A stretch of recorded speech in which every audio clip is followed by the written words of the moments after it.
உங்களை பார்க்காம நான் போக மாட்டேன். கதவை திறங்க. உங்களை நான் பார்க்கணும். கதவை திறங்க. உன் மூஞ்சிலே முழுக்க கூடாதுன்னு தானே நீ வரத பார்த்து கதவை சாத்தன. அதுக்கப்புறமா நீ என்ன பார்க்கணுமா?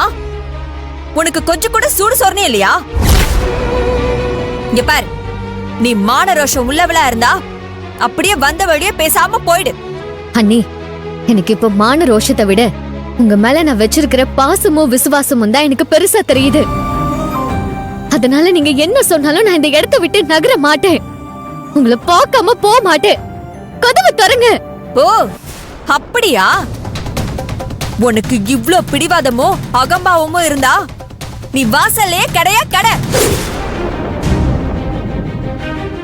நீ என்ன கத்துனாலும் நான் கதவை திறக்க மாட்டேன். அண்ணி, நான் சொல்றத கேளுங்க அண்ணி. தயவு செஞ்சு கதவை திறங்க. நான் சொல்றத கேளுங்க அண்ணி.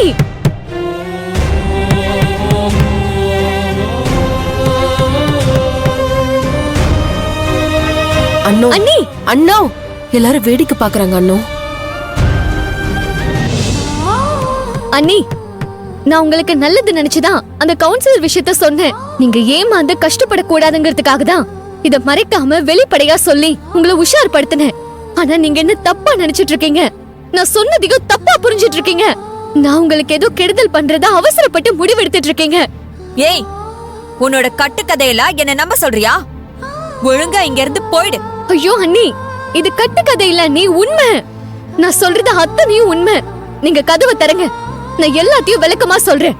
அண்ணி, கதவை தரங்க. நீ விளக்குனது எல்லாம் போதும். உன்னை நல்லவன் நல்லவன்னு நம்பி நான் இத்தனை காலமும் ஏமாந்துட்டே இருந்துட்டேன். இப்பதான் என் புத்தியே தெளிஞ்சிருக்கு. இதுக்கப்புறமும் உன்னோட நடிப்பெல்லாம் நான் நம்பவே மாட்டேன். என் அப்பாவையும் தம்பியும் ஏமாத்திட்டு இருக்கிற மாதிரி என்னே நீ ஏமாத்த முடியாது, பாத்துக்கோ.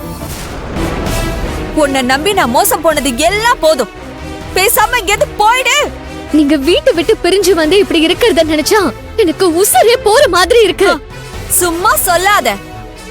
உனக்கு உள்ளுக்குள்ள எவ்வளவு சந்தோஷமா இருக்கும்னு எனக்கு நல்லா தெரியும். இல்ல அண்ணி, சத்தியமா இல்ல.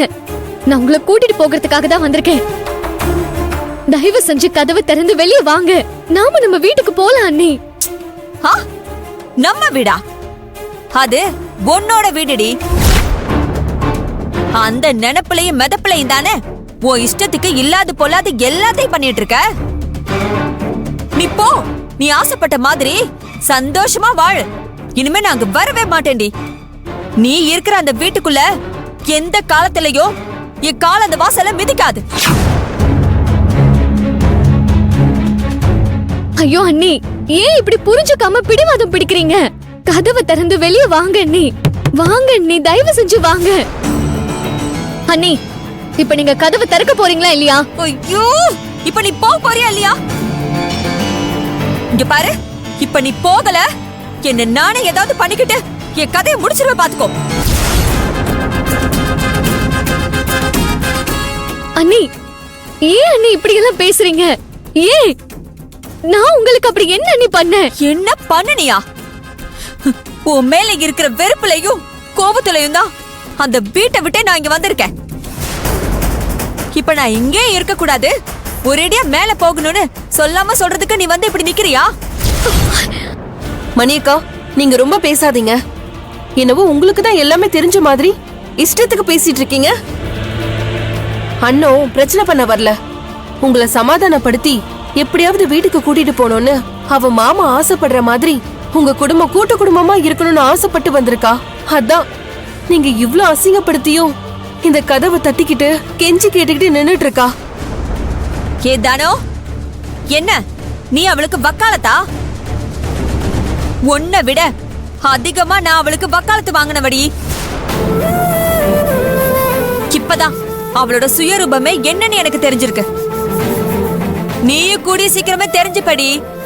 அப்ப என்கிட்ட வந்து பேசு, நான் கேக்குறேன். இப்ப நீ முதல்ல அவளை இங்க இருந்து கூட்டிட்டு போறியா இல்லையா?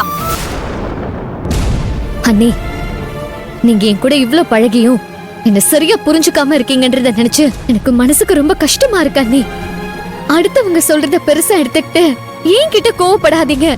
தயவு செஞ்சு கதவை தரங்க. ஏய், நீ சொன்னா கேட்க மாட்ட? இப்பவே நான் சொன்னதை செஞ்சுக்கிறேன்டி. இப்பவே என் கதையை நான் முடிச்சுக்கிறேன். அண்ணி, அண்ணி ப்ளீஸ் அண்ணி.